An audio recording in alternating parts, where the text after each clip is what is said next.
যাই বন্ধু আরজুর সাথে একটু দেখা করে আসি। ওই তো দেখা যায় আরজু এদিকেই আসতেছে। যাই সাকিবের সাথে একটু দেখা করে আসি, ও নাকি বাসায় এসেছে।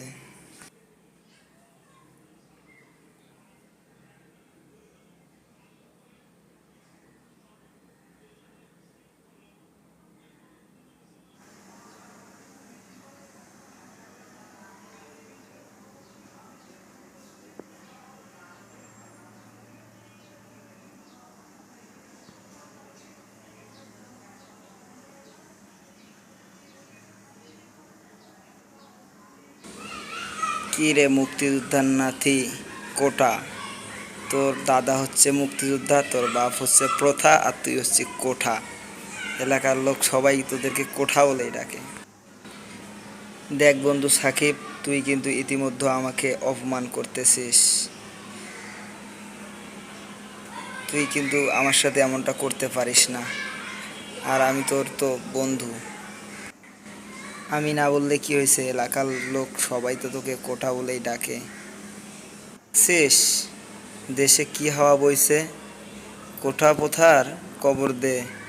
এখন থেকে কোঠার আশা বাদ দিয়ে মনোযোগ দিয়ে পড়ালেখা কর, না হলে পরে পস্তাবি। মুক্তিযোদ্ধারা এদেশের গৌরব, তারা হচ্ছে গর্বিত সন্তান। তারা দেশের জন্য জীবন দিয়েছে, রক্ত ঝরেছে এবং অক্লান্ত পরিশ্রম করেছে, পরিবার ত্যাগ করেছে। তারা তো এইটুকু সুযোগ সুবিধা পেতেই পারে, তাদের পরিবার নাতি পেতেই পারে। এখানে আমিও চাই যে তারা সুযোগ সুবিধা পাক, কিন্তু এর মানে এই না যে তাদের ছেলে নাতি তার নাতি সুযোগ সুবিধা পাক। শুধু কি মুক্তিযোদ্ধারাই দেশটা স্বাধীন করেছে আর অন্যরা কেউ করে নাই? ছিল, কিন্তু তাদের অবদান ছিল এ দেশে বেশি, তারা বীরত্বের। তাহলে শোনো, যখন মুক্তিযুদ্ধ শুরু হয় তখন আমাদের বাসায় একদল মুক্তিযোদ্ধা আসে আশ্রয় নিতে।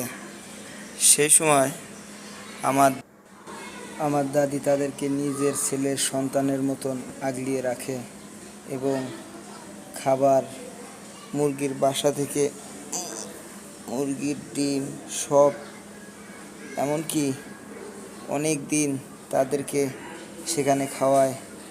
একদিন মিলিটারিরা খবর পেয়ে আমাদের বাসায় চলে আসে। আমার দাদি মুক্তিযোদ্ধাদের কলসিতে লুকিয়ে রাখে এবং আমার ছোটো চাচুকে মিলিটারিদের হাতে তুলে দেয়। সেই সময় আমার দাদাকেও মুক্তি সেনাবাহিনীরা।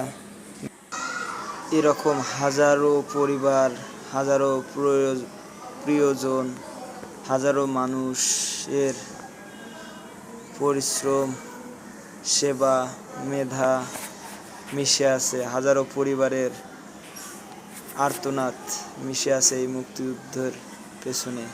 শুধু যে মুক্তিযোদ্ধারাই দেশটা স্বাধীন করেছে এমনটা নয়। তাই আমাদের সকলের উচিত এই কোটা প্রথার কবর দিয়ে জ্ঞান, বিজ্ঞান ও প্রযুক্তিগতভাবে দেশটাকে উন্নত করা, উন্নত সমৃদ্ধ একটা রাষ্ট্র হিসেবে গড়ে তোলা এবং সোনার বাংলার গড়ার প্রত্যয় ব্যক্ত করা।